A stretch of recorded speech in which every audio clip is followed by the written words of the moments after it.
Halo teman-teman, berjumpa lagi dengan saya Junita Amalia. Pada kesempatan ini kita akan melanjutkan pembahasan bab 6 yaitu tentang inner product space, khususnya proses Gram-Schmidt ya. Jadi yang kita akan bahas di sini adalah Gram-Schmidt proses atau proses Gram-Schmidt. Oke, sebelum masuk ke proses Gram-Schmidt, di sini kita akan membahas dulu konsep dari ortogonal dan ortonormal, yang mana konsep ini yang akan kita gunakan nantinya di proses Gram-Schmidt. Oke, di sini yang pertama ada definisi terkait ortogonal dan ortonormal ya.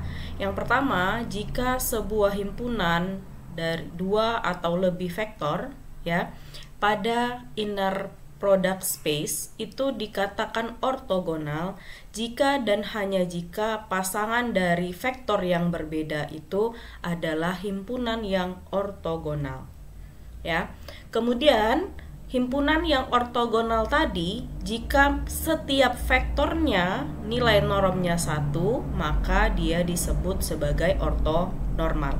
Artinya, dapat kita simpulkan bahwa sebelum kita menunjukkan ortonormal, otomatis harus dipenuhi dulu bahwa vektor-vektor tersebut adalah ortogonal. Ya, jadi syarat pertamanya untuk menunjukkan dia ortonormal, yang pertama harus kita cari dulu apakah dia vektor yang ortogonal. Kemudian kita harus melihat apakah nilai norm dari vektor-vektor tersebut nilainya 1. Ya. Nah, teman-teman masih ingat cara untuk menentukan dia ortogonal? Nah, untuk menentukan misalnya kita punya vektor U ya, kemudian punya vektor V, untuk menunjukkan dia ortogonal maka kita cari inner productnya. Jika nilai inner product dari U dan V itu nilainya sama dengan 0, maka dia memenuhi ortogonal. Oke? Setelah itu baru kita cari nilai dari normnya. Jika norm dari U itu sama dengan 1 dan norm dari V juga 1, maka vektor U dan V ini bisa disebut sebagai himpunan vektor yang ortonormal. Oke, ya. Nah, kita lanjut. Nah, bagaimana jika misalnya U dan V ini, jika U dan V ini tidak menghasilkan nilai norm 1, maka kita perlu namanya melakukan normalisasi. Ya, yang mana rumus untuk normalisasi itu adalah U sama dengan 1 per norm dari U dikali V. Jadi ini yang perlu diingat. Ini rumus untuk normalisasi. Ya. Oke. Kita lihat ke slide berikutnya.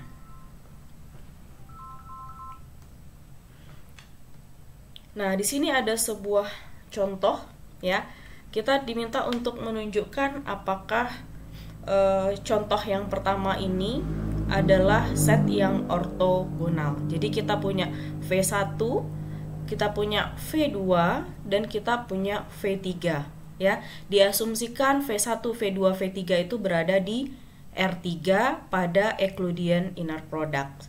Maka untuk menunjukkan dia ortogonal, maka kita harus menghitung dulu nilai dari inner product V1, V2 ya.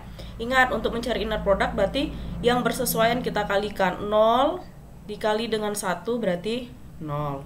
Ditambah 1 dikali 0 adalah 0. Lalu ditambah 0 kali 1 adalah 0. Sehingga nilai inner product dari V1, V2 itu 0. Oke, berarti kita harus mencek semua pasangannya. V1, V2 sudah, sekarang V1, V3. V1-nya 0 dikali dengan 1 berarti 0. Ditambah 1 dikali 0 adalah 0. Lalu 0 dikali min 1 adalah 0. Sehingga hasil inner product dari V1, V3 juga 0. Kemudian pasangan yang terakhir adalah V2, V3. Kita lihat V2. 1 dikali 1 adalah 1. Ditambah 0 dikali 0 adalah 0. Ditambah 1 dikali min 1 adalah min 1. Nah, kita tahu bahwa 1 ditambah 0 adalah 1, lalu ditambah min 1, maka hasilnya 0.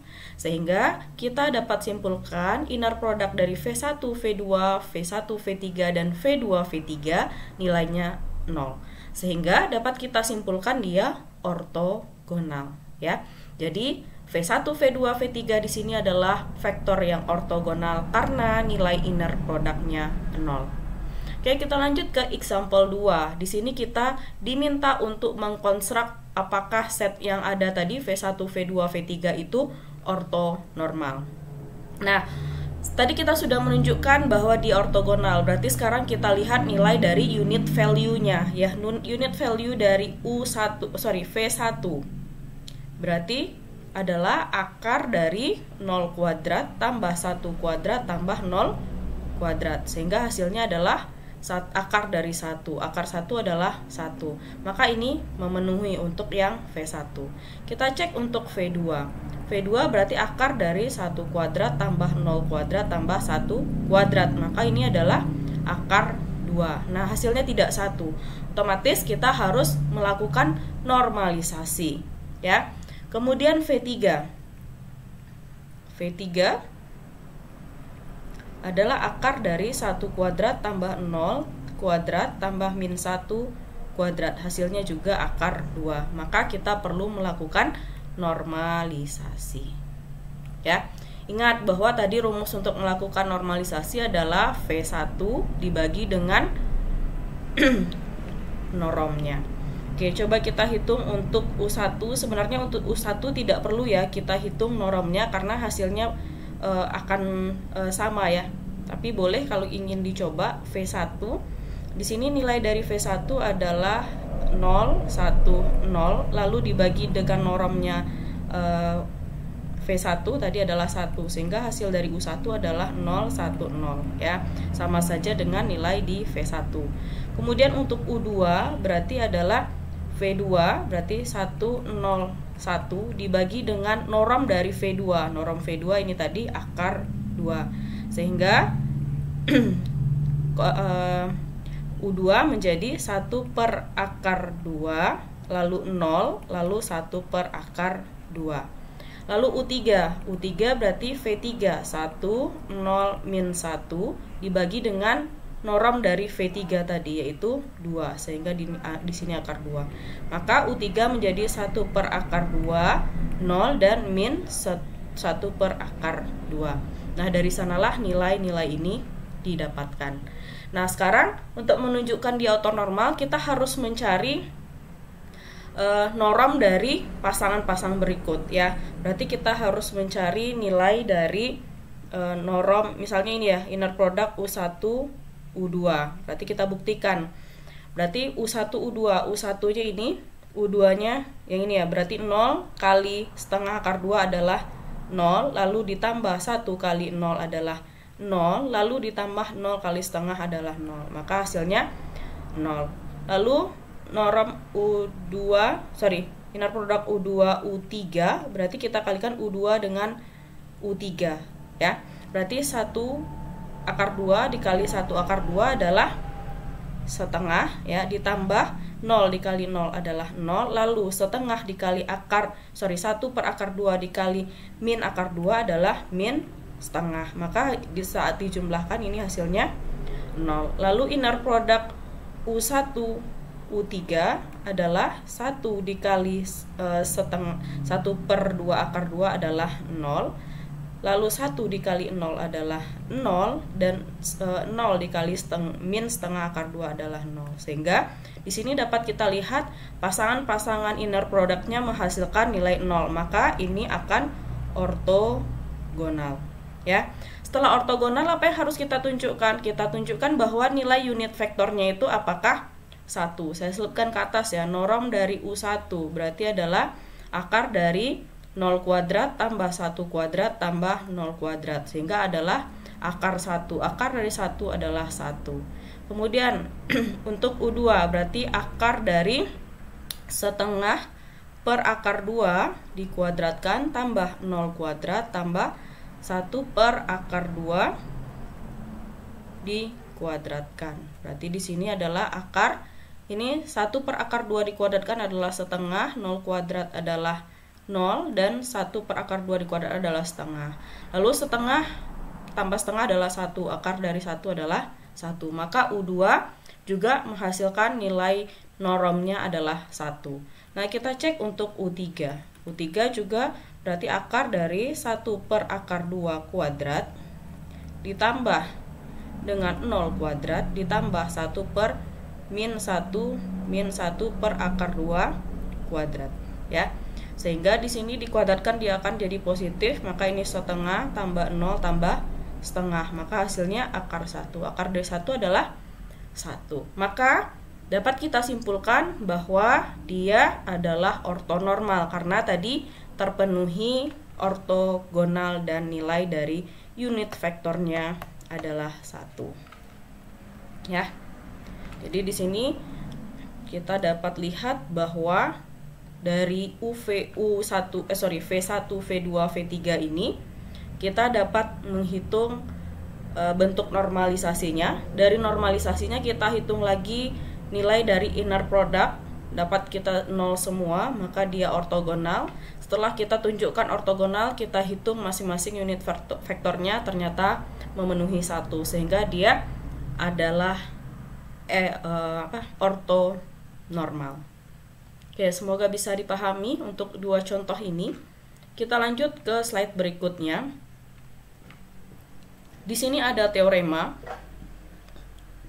Jika himpunan S terdiri dari vektor V1, V2 sampai Vn adalah himpunan ortogonal yang tidak nol, ya, himpunan vektor ortogonal yang tidak nol dari sebuah inner product, maka S ini akan linearly independent. Ya. Jadi syaratnya tadi sebuah vektor tadi harus terpenuhi dulu, dia ortonormal. Nah, dari sana kita akan dapatkan bahwa S itu adalah linearly independent. Ya. Nanti teman-teman bisa cobakan apakah vektor di R3, misalnya di sini R3 kan yang sudah kita tahu adalah I, J, dan K ya. I, J, K, teman-teman cek apakah dia ortogonal ya. Ortogonal, lalu dicek apakah dia ortonormal. Pasti dia akan memenuhi kedua ini, sehingga I, J, K ini nanti dia akan linearly independent. Begitu juga dengan vektor-vektor di Rn ya. Oke, kita lanjut.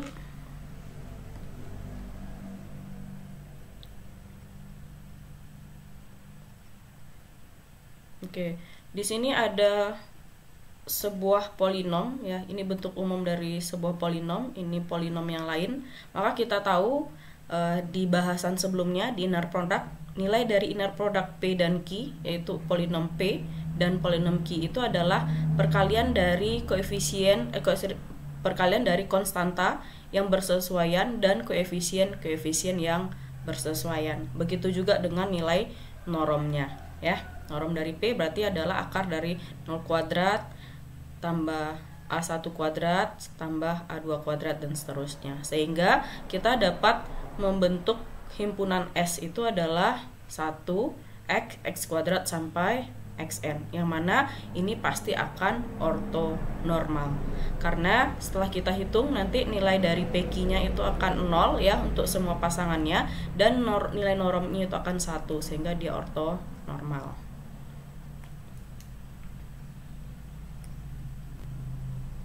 Oke, selanjutnya di sini ada contoh berikutnya. Di sini nanti teman-teman bisa tunjukkan ya bahwa vektor U1, U2 dan U3 itu ortonormal. Boleh dicoba secara mandiri ya. Oke, kita lanjut. Nah, selanjutnya yang kita singgung tadi adalah yang linearly independent. Nah, kita ingat bahwa sebuah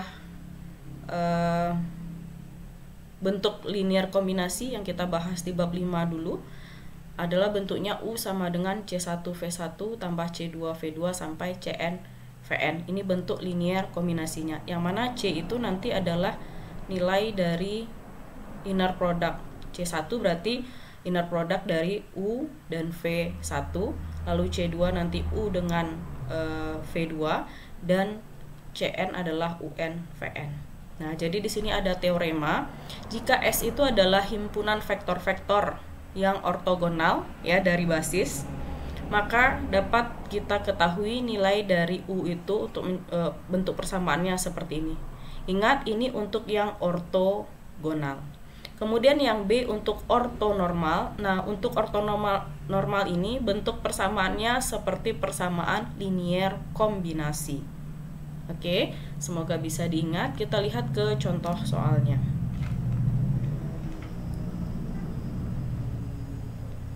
Nah, di sini ada vektor V1, vektor V2, dan vektor V3. Nah, kita diminta untuk menunjukkan apakah vektor-vektor tersebut ortonormal dan nyatakan dia dalam bentuk linier kombinasi dengan nilai U-nya adalah 1, 1, 1. Nah, sekarang berarti kita untuk menunjukkan dia ortonormal, kita harus menunjukkan dia dalam bentuk yang ada di teorema 2 tadi. Ya. Jadi tadi kita punya teorema bahwa nilai dari untuk menunjukkan dia ortogonal, kita bisa menggunakan persamaan tadi di sana U itu sama dengan inner product dari U dengan V1, ya, inner product U V1 dikali dengan V1 lalu ditambah dengan inner product U dengan V2 dikali dengan V2 sampai yang Vn. Maka di sini kita harus menghitung dulu U V1, ya. Berarti di sini sudah ada U-nya 111 dan V1-nya 101. Maka nilai dari U1 V1 adalah 1 kali 0, 0, lalu 1 kali 1 adalah 1, lalu 0 kali 1 adalah 0. Sehingga akar dari 1 itu adalah 1. Kemudian untuk U2, U dengan V2 berarti 1 kali 4 per 5 adalah 4 per 5, lalu 1 kali 0 adalah 0, lalu 1 dikali 3 per 5 adalah 3 per 5. Maka saat kita jumlahkan hasilnya adalah min 1/5. Begitu juga dengan U dengan V3, berarti 1 kali 3 per 5 adalah 3 per 5, ditambah 1 kali 0 adalah 0, ditambah 1 kali 4 per 5.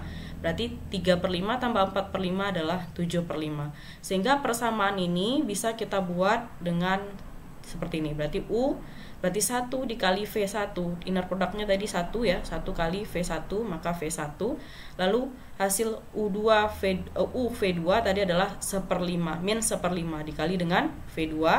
Lalu inner product U V3 adalah 7 per 5, sehingga di sini ditambah 7 per 5 V3. Ya. Oke. Maka nilai V1, V2, V3 bisa kita ganti dengan yang sudah diketahui di soal. Sehingga persamaannya menjadi, inilah dia persamaannya, persamaan linear kombinasinya. Berarti ini U tadi kita ganti dengan 111, lalu V1 diganti dengan 010, lalu min 1/5 dikali V2. V2-nya adalah min 4 per 5, 0 dan 3 per 5. Lalu ditambah 7 per 5 dari V3, 3 per 5, 0 dan 4 per 5. Nah, inilah bentuk linier kombinasi yang melibatkan U tadi. Kemudian pertanyaan terakhir dari soal ini, kita diminta untuk menentukan koordinat dari vektor U. Nah, koordinat vektor U berarti kita gabungkan saja nilai dari inner product U dengan V1, U dengan V2, dan U dengan V3. Ya, inner productnya tadi adalah 1, maka di sini 1, lalu di sini 1/5, maka ini min 1/5 dan 7 per 5. Ya, inilah bentuk dari linear kombinasi dari vektor V1, V2, dan V3. Ya, jadi kita memanfaatkan teorema 6.32 yang bagian B karena di sini disebutkan bahwa ortonormal. Ya, oke, kita lanjut. Oke, di sini ada contoh. Di sini ada vektor W1, W2, dan W3 yang diminta di sini dinyatakan bahwa W1, W2, W3 itu adalah ortogonal, ya. Dan gunakan basis untuk menemukan apakah dia ortonormal dengan normalisasi untuk setiap vektornya. Nah, sama halnya dengan yang tadi, berarti untuk menentukan dia ortogonal kita harus mencari inner product dari W1 dengan W2, W1 dengan W3, dan W1 dengan W2 dengan W3. Nah, ini dia yang pertama, W1 W2. Berarti W1 W2 0 dikali 3 adalah 0. 0 dikali 2 dikali 0, saya tuliskan di sini W1 W2 berarti 0 dikali 3 berarti 0 ditambah 2 dikali 0 adalah 0 ditambah 0 dikali 3 adalah 0 sehingga hasilnya 0. Begitu juga dengan W1 inner product W1 W3 ya. W1 W3. Maka di sini 0 dikali min 4 itu 0 ditambah 2 dikali 0 adalah 0 ditambah 0 dikali 4 adalah 0 sehingga hasilnya 0. Kemudian W2 inner product W2 W3 ya. Berarti di sini W2 W3 3 dikali min 4 adalah min 12 ditambah 0 dikali 0 adalah 0 ditambah 3 kali 4 12 berarti min 12 tambah 12 adalah 0 sehingga inner product W2 W3 hasilnya 0. Kalau semua kombinasi linear kombinasi vektor ini inner productnya menghasilkan nilai 0 maka dia otomatis akan memenuhi ortogonal ya. Kalau sudah kita tunjukkan ortogonal berarti kita dapat menunjukkan apakah nilai unit vektornya 1. Nah, kalau tidak 1 apa yang dilakukan? Kita lakukan yang namanya normalisasi. Kita coba cek untuk W1. W1 berarti akar dari 0 kuadrat tambah 2 kuadrat tambah 0 kuadrat ya. Sehingga di sini adalah akar 4 yaitu 2. Untuk W1 ya. Oke. Kemudian norm dari W2. W2 berarti akar dari ini 3 kuadrat tambah 0 kuadrat tambah 3 kuadrat. Berarti akar dari 18 ya. 18 itu adalah 3 akar 2 ya. Selanjutnya norm dari W3 berarti akar dari min 4 dikuadratkan tambah 0 kuadrat tambah 4 kuadrat. Berarti akar 32, dimana akar 32 itu adalah 4 akar 2. Sehingga nilai dari, nah ini kan nilainya adalah 2, 3/2, dan 4/2. Kita lihat bahwa nilai norm dari W1, W2 itu dan W3 itu tidak satu, sehingga kita harus melakukan normalisasi. Maka V1 sama dengan W1 per norm dari W1. Maka di sini 0, 2, 0 dibagi dengan 2 karena nilai normnya tadi 2 sehingga hasilnya adalah 0, 1, 0. Nah, ini dari sini hasilnya ya. Kemudian untuk V2 berarti W2 dibagi dengan norm W2 dibagi dengan norm W2. Berarti W2-nya tadi adalah 3, 0, 3 dibagi dengan 3 akar 2 sehingga di sini 3/3 akar 2 lalu 0 lalu 3/3 akar 2. Nah, ini bisa disederhanakan 3 dan 3-nya coret, maka ini 1 per akar 2 0 1 per akar 2. Nah, persis sama ya. Ini dia. Kemudian sama halnya untuk V3. V3 berarti W3. W3-nya adalah min 4 0 4 dibagi dengan norm dari W3 tadi adalah 4 akar 2 sehingga hasilnya adalah min 4/4 akar 2 berarti min setengah min akar 2 lalu 0 lalu di sini 4/4 akar 2 berarti 1 per akar 2 sehingga ini dia ya. Nah, kita sudah buat normalisasinya. Berarti kalau sudah dinormalisasi kita bisa lanjut ke step berikutnya, yaitu mencari nilai dari normnya V1, V2, norm V1, norm V2, norm V3. Ini dapat dipastikan nanti nilai normnya 1 ya. Sebelumnya tadi kita harus menunjukkan juga dia ortogonal. Berarti teman-teman nanti yang pertama untuk menunjukkan dia ortonormal tadi sudah bisa sampai di sana ya. Nanti teman-teman tunjukkan bahwa inner product V1 V2 itu 0, inner product V1 V3 juga 0, lalu inner product V2 V3 juga 0. Nanti teman-teman tunjukkan norm V1 itu 1, norm dari V2 itu 1, dan norm dari V3 itu 1. Nah, kalau semua ini sudah memenuhi, maka pertanyaan A sudah terjawab. Berarti sudah bisa kita tunjukkan bahwa dia ortonormal dengan normalisasi. Oke. Sekarang yang B, kita diminta untuk menunjukkan jika U itu adalah 1, 2, 4, tunjukkan dalam bentuk linear kombinasi dengan ortogonal basis di part A. Kita lihat ke slide berikutnya. Nah, ini tadi yang ada di teorema B ya. Maka nilai U1 V1 kita harus hitung ya. Jadi 1 kali 0, 0, 2 kali 1 adalah 2, 4 kali 0 adalah 0, berarti hasilnya 2. Lalu U dengan V2 berarti 1 kali min 1 dikali 1 per akar 2, 2 dikali 0, lalu 4 kali 1 per akar 2, sehingga hasilnya 5 per akar 2. Begitu juga dengan U V3, 1 kali min 1 per akar 2, 2 kali 0, lalu 4 kali 1 per akar 2, hasilnya 3 per 5.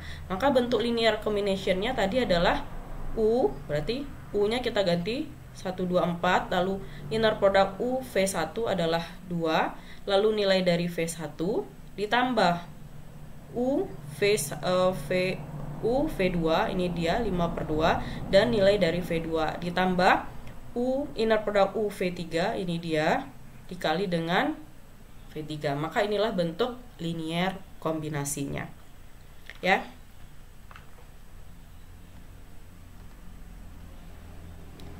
Oke, untuk projection kita akan bahas di video selanjutnya di part 2 ya. Oke, semoga bisa dipahami sampai di sini. Terima kasih.